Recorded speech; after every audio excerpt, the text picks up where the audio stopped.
సామాన్యుడు ఇబ్బంది పడుతుంటే మీరు పరదాలు కట్టుకుని తిరిగారు ఆ రోజుల్లో.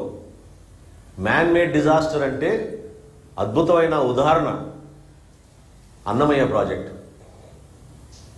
కేవలం మీ ఇసుక దోపిడీ కోసం గేట్లు ఎత్తకుండా 24 మంది బలైపోతే, 38 మంది ఆచూకీ ఈ రోజుకు తెలియకపోతే, 12 రోజుల తర్వాత సొంత జిల్లాలో ముఖ్యమంత్రి గారు పర్యటించారు. 12 రోజుల తర్వాత 5 సెంట్లు భూమి ఇచ్చి మీకు నెల రోజుల్లోనే ఇల్లు కట్టే కార్యక్రమం ప్రారంభించి నేనే వచ్చి మీకు తాళాలు ఇస్తా అన్నాడు. ఇది ఎప్పుడు 2021లో. ఆయన ముఖ్యమంత్రిగా దిగిపోయే రోజు వరకు కూడా ఇల్లులు అక్కడ పూర్తి కాలేదు. ఏ ఒక్కరికి తాళం ఇవ్వలేదు. ఈయన మాట్లాడతాడు మ్యాన్ మేడ్ డిజాస్టర్ అని. అన్నమయ్య ప్రాజెక్టు ఏ విధంగా కూలిపోయిందో దానికన్నా మ్యాన్ మేడ్ డిజాస్టర్ ఏముంటుందో చెప్పండి. ఈరోజు బుడమేరు కానివ్వండి, ఏలేరు కానివ్వండి, కనీసం బేసిక్ మినిమం రిక్వైర్మెంట్స్ కోసం ఖర్చు పెట్టుకోవాల్సిన నిధులు మీరు కేటాయించకుండా అస్తవ్యస్తంగా వదిలేసి అక్కడ ఉన్న ఇబ్బందుల గురించి మీకు అవగాహన లేక కేవలం రాజకీయ కోణం నుంచే ప్రతి క్షణం మీరు మాట్లాడుతుంటే దాన్ని తీవ్రంగా మనం అందరం కూడా ఖండించాల్సిన అవసరం ఉంది. అసలు దేనికోసం మీ ఏడుపులు? ప్రజలు పడుతున్న ఇబ్బందుల గురించి మీరు మాట్లాడండి. 10,000 రూపాయలు కాదు, ఇంకొక 5,000 రూపాయలు ఎక్కువ ఇవ్వమని మీరు అడగండి. క్రాప్ ఇన్సూరెన్స్ గురించి అంత దారుణమైన అబద్ధం ఆడడం అసలు చాలా ఆశ్చర్యం కలిగించింది నాకు.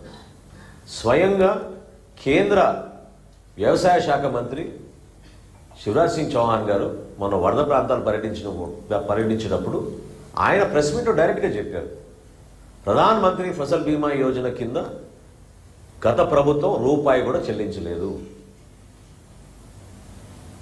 2020 ఖరీఫ్ నుంచి ఏ రైతు కోసం మీరు క్రాప్ ఇన్సూరెన్స్ ఇచ్చారో చెప్పమని జగన్మోహన్ రెడ్డి గారిని ఆధారాలతో సహా నేను చూపిస్తాను. మీ 4 సంవత్సరాలు 2020 నుంచి మీ పరిపాలనలో రైతులకు అందించాల్సిన క్రాప్ ఇన్సూరెన్స్ పథకం మీరు ఎక్కడైనా ఇచ్చారా? ఎంతమందికి ఇచ్చారు చెప్పమనండి. రాష్ట్ర ప్రభుత్వం నుంచి రూపాయి చెల్లించలేదని స్వయంగా కేంద్ర మంత్రి మొన్న ప్రకటించారు. ఎందుకు ఈ విధంగా అబద్ధాలు ఆడుతున్నారు? ఎవరిని మభ్యపెట్టాలని అనుకుంటున్నారు మీరు? మీలో నిజాయితీ ఉంటే ఈరోజు మీరు ప్రభుత్వంలో లేరు, ప్రతిపక్షంలో ఉన్నారు, పులివెందుల ఎమ్మెల్యేగా ఉన్నారు, మీరు ఒక పార్టీకి అధ్యక్షుడిగా ఉన్నారు. మీరు మీ పార్టీ యంత్రాంగాన్ని అంతా మొత్తం కదిలించండి, తీసుకురండి. క్షేత్రస్థాయిలో ప్రభుత్వం అందిస్తున్న వరద సహాయంలో మీరు కూడా రండి, పాల్గొనండి. మీ వంతు మీరు సహాయం చేయండి ఆర్థికంగా.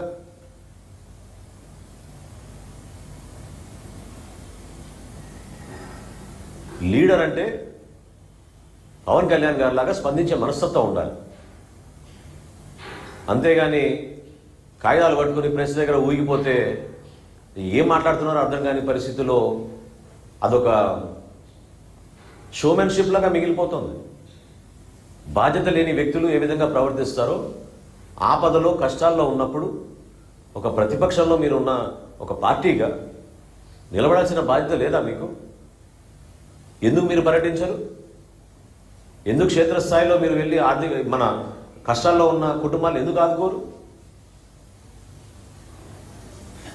గ్రామాన ఎంతోమంది ఇబ్బంది పడుతున్నప్పుడు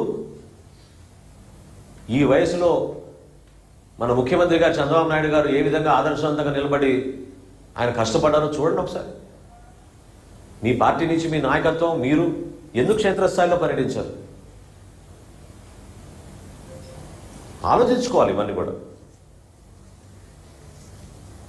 మేము ఒక బాధ్యత గల పార్టీగా మా పార్టీ అధ్యక్షుడు పవన్ కళ్యాణ్ గారు పిలిపిస్తే జన సైనికులు, వీర మహిళలు, మా నాయకులు, శాసనసభ్యులు, పార్లమెంట్ సభ్యులు అందరూ కూడా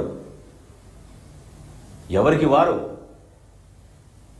ఇది మన బాధ్యత, ప్రజల్ని ఆదుకోవాలి అనే ఒక ఆలోచనతోటి వాళ్ళు చేసిన కార్యక్రమాన్ని